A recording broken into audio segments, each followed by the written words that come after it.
I spent 15 years planning my payback, and when the moment finally came, it was even more satisfying than I dreamed.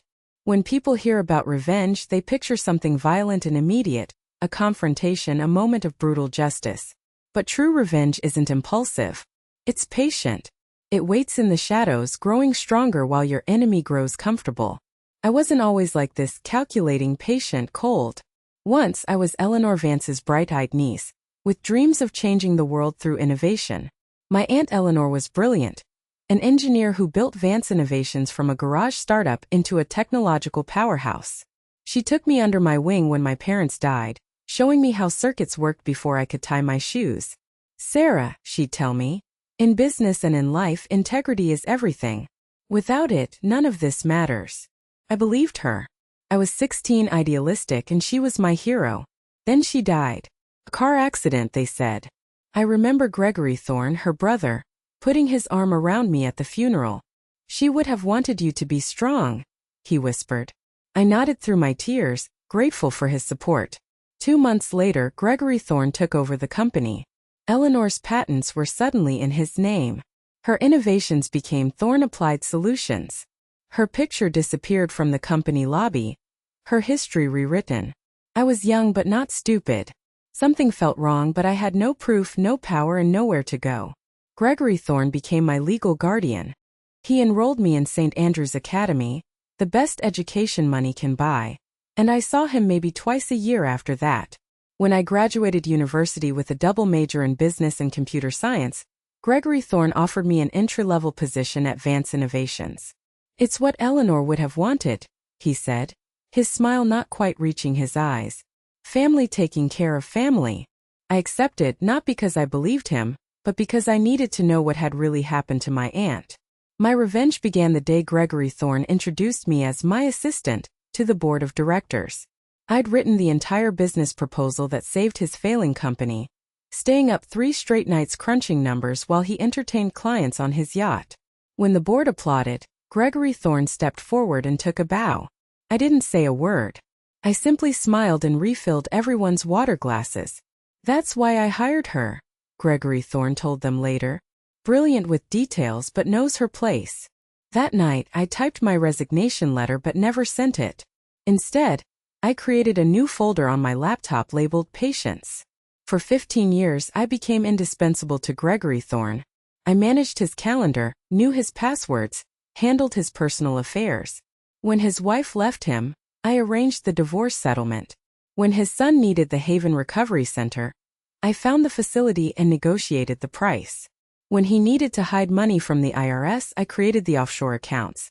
Each passing year, I gathered more evidence, more secrets, more leverage.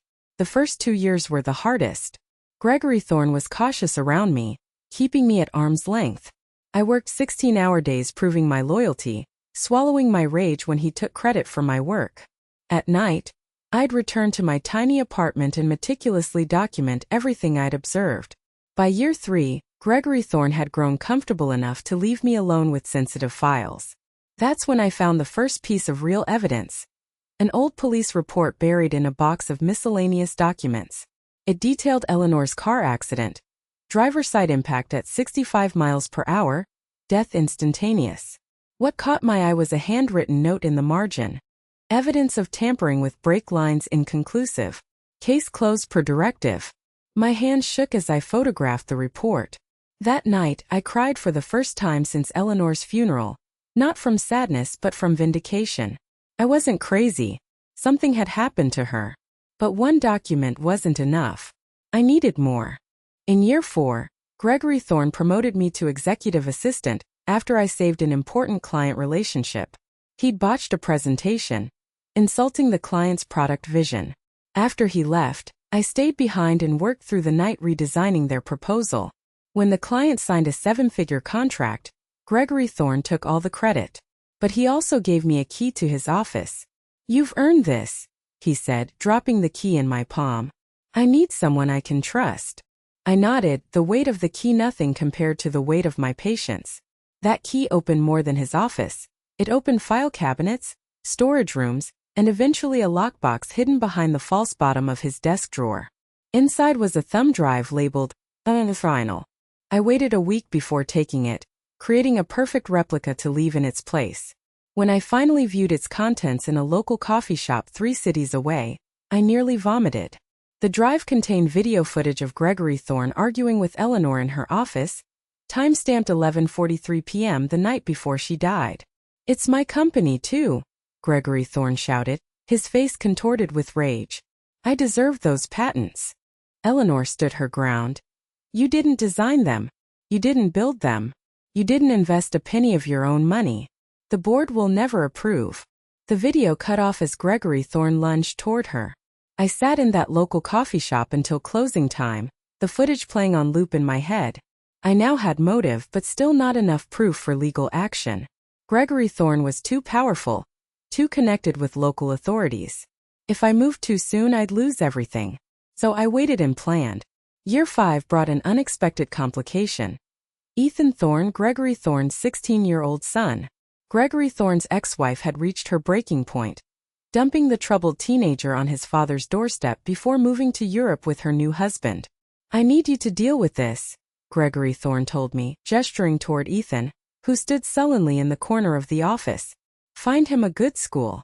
Keep him out of trouble. Keep him away from me." I expected to hate Ethan on principle. Instead, I found a perceptive, wounded kid struggling under the weight of his father's indifference. "He doesn't talk about her, you know," Ethan said one day as I drove him to a therapy appointment. "Who?" "My aunt. Your mom." My grip tightened on the steering wheel. Eleanor wasn't my mother. She was my aunt. Ethan shrugged. "Sorry, Dad never mentions her, so I just assumed." He trailed off, staring out the window. "What do you know about her?" I asked carefully. "Not much. Just that she was smart. Really smart. And that she died in an accident." He turned to look at me. "Dad got rid of all her pictures after she died." "Not all of them," I said before I could stop myself. That night, I showed Ethan the only photograph I had of Eleanor, the 2 of us at my high school graduation. She was beaming, her arm around my shoulders, her entire face lit up with pride. Ethan studied it for a long time. "You look like her," he said finally. "People used to say that all the time." He handed the photo back carefully. "Why do you work for my dad? You don't seem to like him very much." The question caught me off guard. For a split second, I considered telling him everything. Instead, I said, "It's complicated." "Act complicated or actually complicated?" he asked with a hint of a smile. "Actually complicated." Ethan nodded as if this made perfect sense. "Most things are, once you look closely enough." By year 7, I had earned Gregory Thorne's complete trust. I managed his schedule, screened his calls, and prepared his presentations. Behind the scenes, I was building my case, documenting financial irregularities, recording conversations, and making connections with key players in the industry. I also became Ethan's de facto guardian. I attended his parent-teacher conferences, helped with university applications, and bailed him out when he experimented with drugs and alcohol, episodes I carefully kept from Gregory Thorne. "Why do you care?" Ethan asked me once after I picked him up at 2 a.m. from a party gone wrong. "It's not your job to deal with my mess." "Maybe I see something in you worth saving," I replied. "Or maybe you're just really good at your job," he said, his words slightly slurred. "Taking care of Thorne family problems." I didn't answer, keeping my eyes on the road.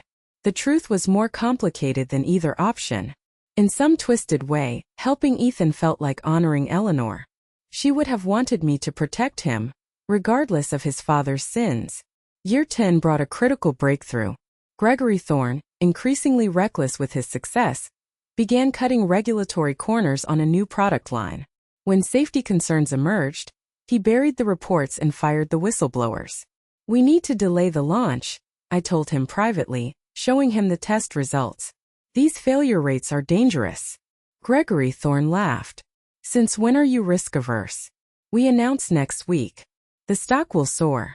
We'll fix the issues in version 2, and no one gets hurt." "People could actually get hurt," I insisted.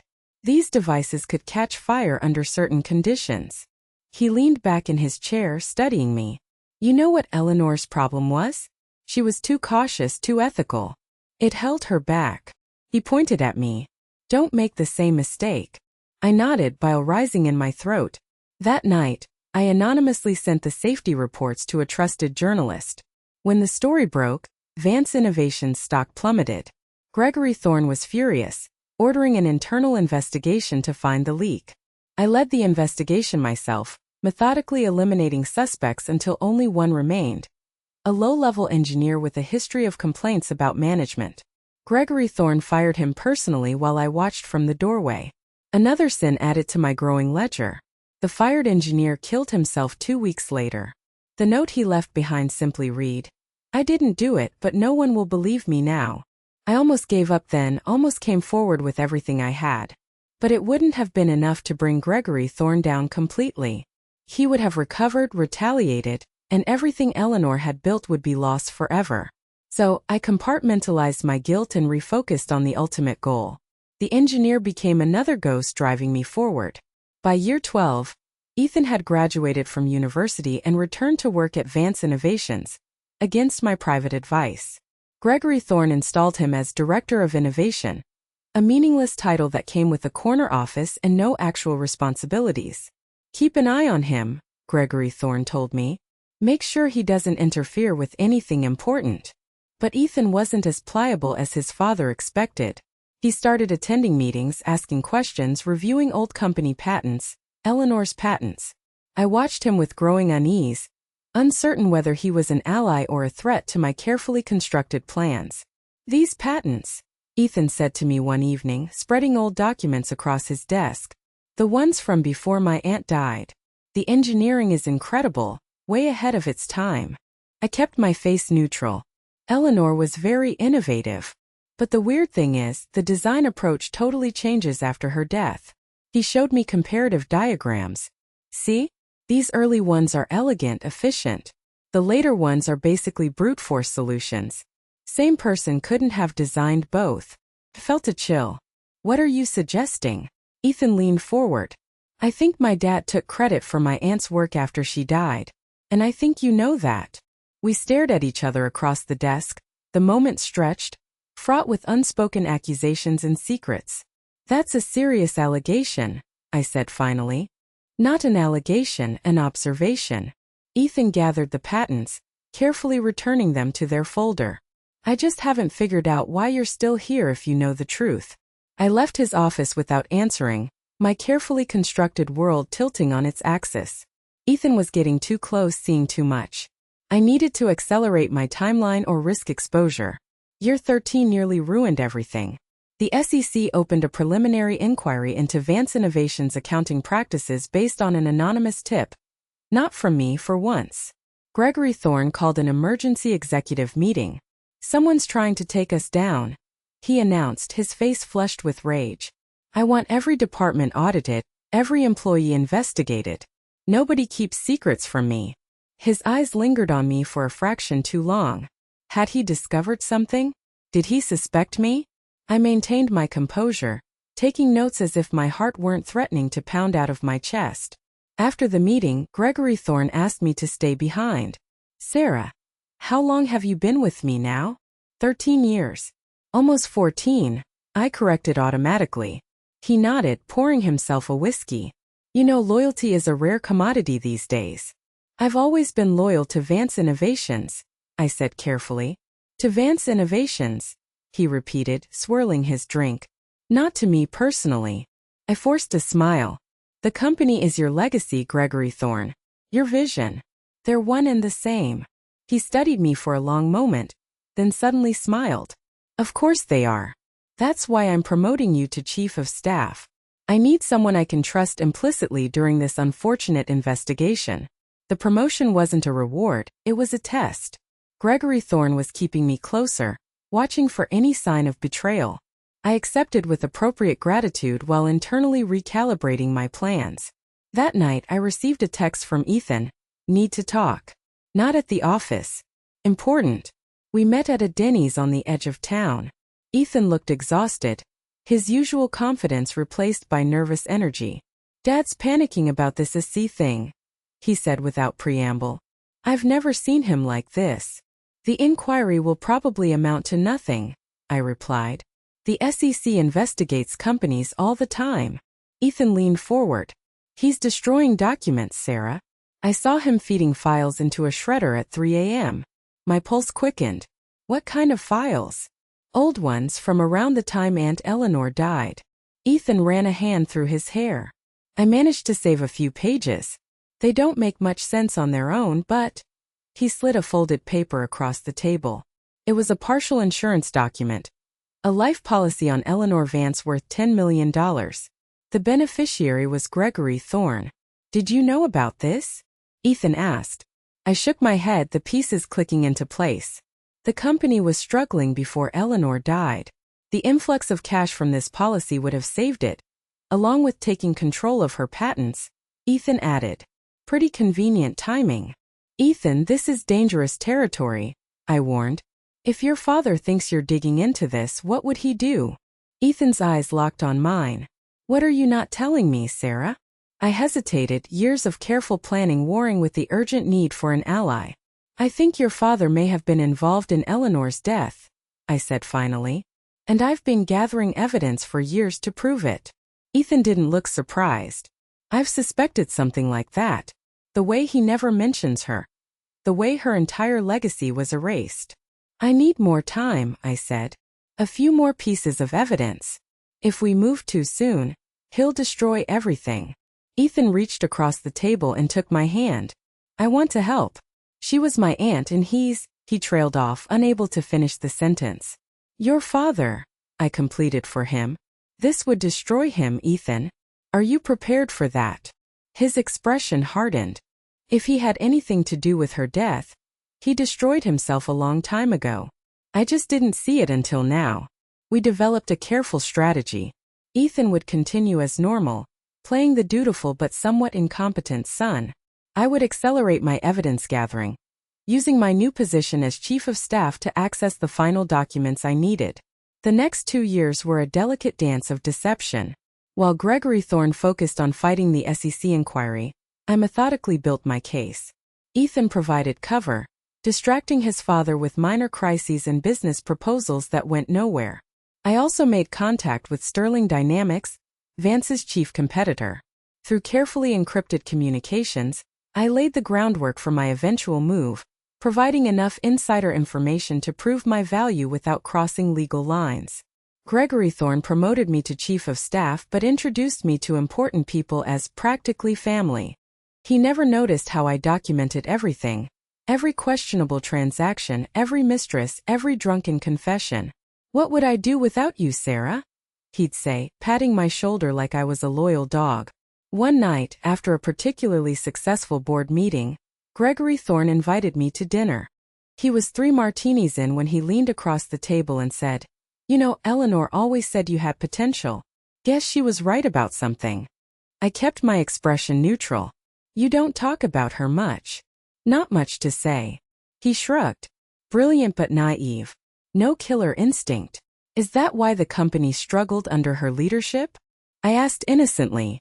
Gregory Thorne snorted. Eleanor was an engineer, not a businesswoman.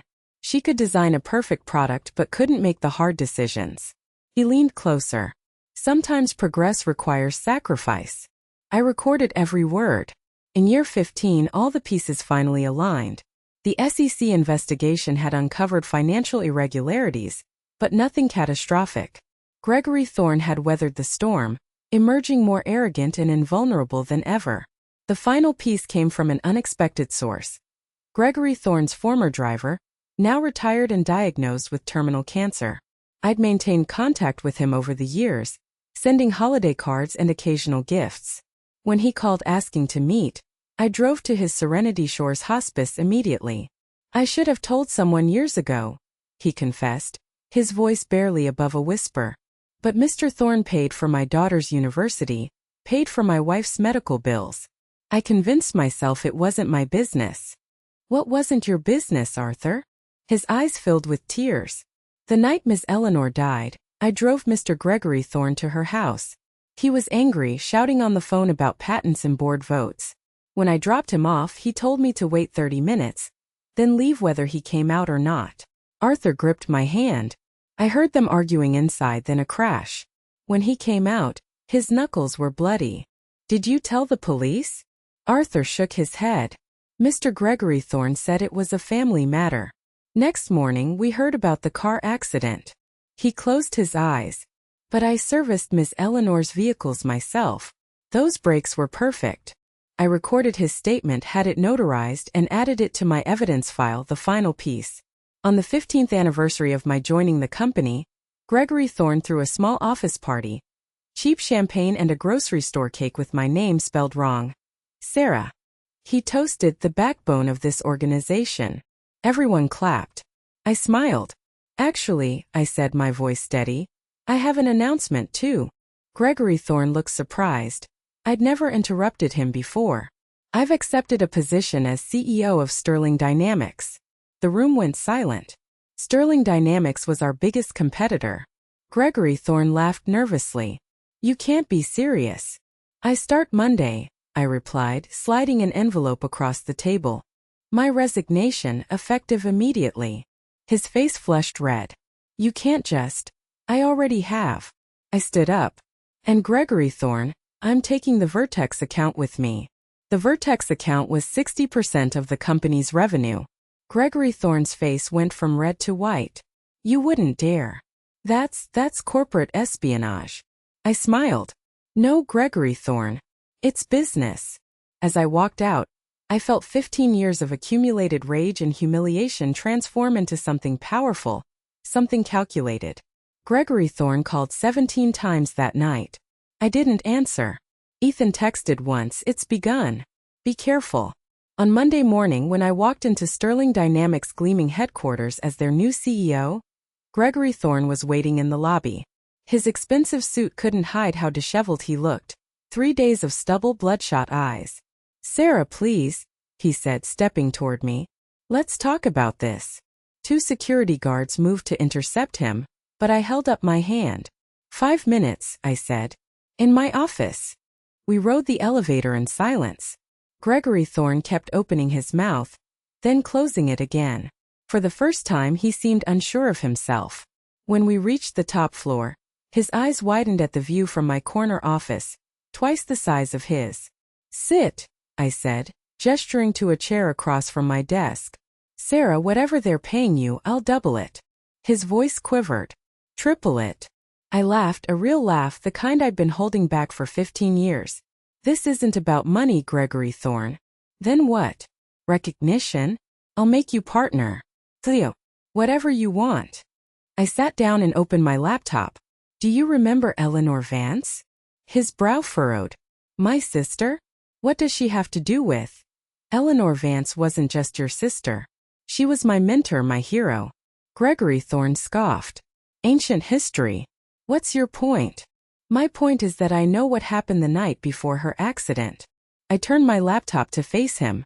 Your driver was very thorough in his statement. The color drained from Gregory Thorne's face as he saw Arthur's notarized testimony. Arthur's dying, I continued. He has nothing to lose by telling the truth now. That old fool is confused, Gregory Thorne sputtered. It was years ago. His memory is failing. Perhaps, but the physical evidence isn't. I clicked to the next document, the police report with the note about tampered brake lines. Nor are the financial records showing you were nearly bankrupt before her death. Another click. Or the insurance policy naming you as beneficiary. Another click. Or this. The final image was the thumb drive contents. Gregory Thorne lunging at Eleanor, his face contorted with rage. You've been planning this for years. This whole time I've been learning from you. I finished. Watching how you destroy people, how you take what isn't yours, how you erase those who stand in your way. What do you want? He asked, his voice barely audible. Justice? Money? Name your price. I leaned forward. You still don't understand. This isn't a negotiation. It's a reckoning. I pressed the intercom. Send them in. The door opened and 3 people entered. An SEC investigator, Vance Innovation's largest shareholder, and Ethan. Gregory Thorne's eyes widened at the sight of his son. Ethan, what are you doing here? Choosing a side, Ethan replied quietly. The right side. The next hour was systematic destruction. The SEC investigator detailed the expanded investigation now targeting Gregory Thorne personally. The shareholder explained how the board had voted to suspend him pending criminal charges. And Ethan outlined how he would be assuming temporary leadership of Vance Innovations during the transition. "This is a coup," Gregory Thorne snarled. "A conspiracy." "No," I said calmly. "This is consequences." When the others left, Gregory Thorne remained seated, staring at me with naked hatred. 15 years, he said. "You worked for me for 15 years, just for this moment." "I worked for Eleanor's company," I corrected. "You just happened to be sitting in her chair." He lunged suddenly, his hands reaching for my throat. I was prepared, stepping aside as security rushed in, restraining him as he shouted obscenities. "You're nothing without me," he screamed as they dragged him out. "I made you." "No, Gregory Thorne," I said, though he couldn't hear me anymore. "Eleanor made me. You just gave me a reason." In the following weeks, everything unraveled for Gregory Thorne. The SEC filed formal charges. The board removed him permanently. Old associates disappeared, unwilling to be caught in his downfall. The carefully constructed facade of business genius crumbled, revealing the fraud beneath. I watched from a distance, running Sterling Dynamics while quietly advising Ethan on Vance's restructuring. We met weekly for strategy sessions that often turned personal. "Did you always know?" Ethan asked one evening, about my father's involvement in Eleanor's death. "I suspected," I admitted. "But suspicion isn't proof. I needed evidence that would stand up in court. And you spent 15 years getting it." He shook his head. "That's dedication." "Or obsession," I said with a sad smile. "I'm not sure there's much difference." "What happens now?" he asked. "Between our companies, I mean." "That depends on you. Competition or collaboration." Ethan considered this. Aunt Eleanor believed in collaboration, in building things that matter. Yes, she did. The decision was made during that conversation, though neither of us stated it explicitly. Within 6 months, we announced the merger of Vance and Sterling Dynamics under a new name, Eleanor Vance Technologies. On the day we unveiled the plaque dedicating our new research center to Eleanor, I visited Gregory Thorne in prison, where he awaited trial. He'd aged a decade in 6 months. "Come to gloat?" he asked, his voice flat. I placed a file folder on the table between us. "I came to give you these." Inside were photos of Ethan at the dedication ceremony. Standing tall, smiling, healing. "He's doing well," I said. "Better than anyone expected." Gregory Thorne's hands trembled as he touched the photos. "Why are you showing me this?" "Because revenge wasn't everything I imagined it would be," I admitted. "It didn't bring Eleanor back. It didn't erase 15 years of working for a man I hated." "Then what did you get out of all this?" His voice was bitter. "Perspective." I stood up. "Your son is rebuilding what you destroyed. Not just the company, but the trust of everyone around it. Eleanor's legacy lives on through him." Gregory Thorne stared at the photos, something like regret flashing across his face. "She would have been proud of him." "Yes, she would. Not of me, though." He looked up, his eyes hollow. "I was her little brother. She always tried to protect me, even from myself." For a moment I glimpsed the man he might have been, vulnerable, human, capable of reflection. Then his expression hardened again. The company would have failed under her leadership. "I saved it." "By killing her?" I asked quietly. Gregory Thorne flinched. "It wasn't supposed to happen like that." We argued. She fell, hit her head on the corner of her desk. His voice dropped to a whisper. I panicked. The brakes were insurance. The confession hung in the air between us. After 15 years, the truth spoken aloud at last. "I'll make sure the prosecutor hears this," I said, standing up. "Wait." Gregory Thorne's hand shot out, gripping my wrist. "Off the record, please. For Ethan's sake." I gently removed his hand. "Ethan deserves to know the truth. All of it." As I turned to leave, Gregory Thorne called after me. "He's not like me, you know, Ethan. He's like her." I paused at the door. "I know. That's why there's still hope for Vance Innovations." Outside the prison, I sat in my car for a long time, the weight of 15 years suddenly lifting. My phone buzzed with a text from Ethan. "How did it go?" I started the engine before replying. He confessed. It's over. 3 dots appeared as Ethan typed, disappeared, then reappeared. Finally. Thank you for seeing this through. For her. For all of us. I drove back to the office, Eleanor's office, now mine, and stood before the portrait we'd hung on the wall. Eleanor Vance. Brilliant engineer, visionary founder, mentor. The plaque beneath it read simply, "Integrity is everything." Gregory Thorne was sentenced to 20 years for Eleanor's murder. The company thrived under our joint leadership, and slowly I learned to define myself by something other than revenge. On the 5th anniversary of the merger, Ethan and I stood on the balcony of our new headquarters, watching employees stream into the building below. "Do you think she would approve?" Ethan asked. "Of what we've built?" I thought about Eleanor's brilliance, her integrity, her vision of technology that improved lives. "Yes," I said. "I think she would." "And you?" He turned to face me. "Now that it's done, was it worth 15 years of your life?" I considered the question carefully. Not for the revenge itself. That was hollow in the end. But for this, I gestured at the building, the people, the future we were creating. For the chance to finish what she started. To make something meaningful from the wreckage. Ethan nodded, understanding. To honor her legacy. And to build our own, I added. When people talk about revenge, they imagine something violent and immediate. They don't tell you about the aftermath. How the satisfaction fades. How the emptiness returns. They don't tell you that true justice isn't about destroying someone else's life, but about reclaiming your own, about transforming pain into purpose, about choosing, finally, to build rather than break. I waited 15 years to get my revenge, and it was everything I imagined it to be. But what came after, the healing, the creating, the living, that was something I never imagined at all. And it was better.